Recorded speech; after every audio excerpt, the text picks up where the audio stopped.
est-ce qu'on avait besoin de cette loi? Il y a certains articles qui font vraiment problème, je pense notamment à l'open data, où là, c'est plus un open data, mais c'est un close data, comme on le dit. Hein. Et puis en second lieu, le tiers payant, on a découvert ou redécouvert qu'il n'était pas obligatoire. Donc généralisation ne vaut pas obligation, ça veut dire que ça va prendre beaucoup de temps. Enfin, sur le service public hospitalier, étonnant débat dans la mesure où on a constaté que finalement, tout le monde était d'accord pour dire que la situation actuelle allait plutôt dans l'ensemble correctement. Malheureusement, je constate que ça ne bouge pas trop.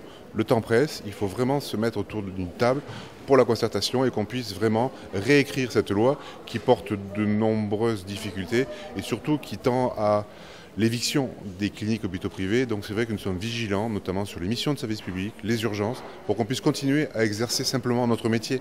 On demande une seule chose, continuer à travailler pour les 8 millions de patients, dont 3 millions en urgence chaque année. Mais nous, ce que nous souhaitons, compte tenu de ma position de présidente du collectif interassociatif, c'est que véritablement le rôle des usagers soit pointé à tous les articles de la loi et notamment sur le volet démocratie sanitaire, avec le rôle qui est le nôtre, rien que le nôtre, mais qui soit respecté dans toutes ses dimensions et que l'on ait un statut du représentant des usagers, une formation adéquate et qu'on soit un véritable interlocuteur dans tout ce qui se profile à l'horizon.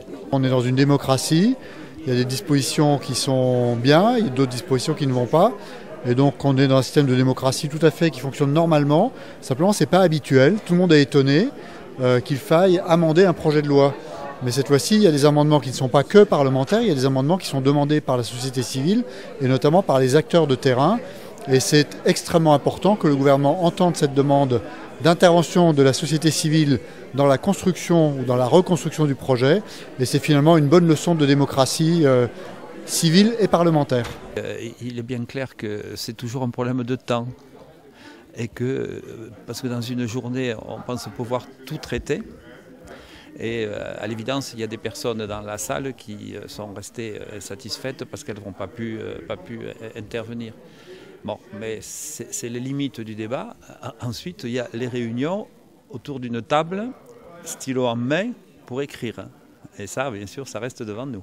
Là, à ce jour, en cette mi-janvier 2015, on ne sait plus trop où en est le texte, jusqu'où la ministre veut le réécrire ou pas, notamment sur la définition des missions de service public et la manière dont elle conçoit l'exercice de ces missions de service public.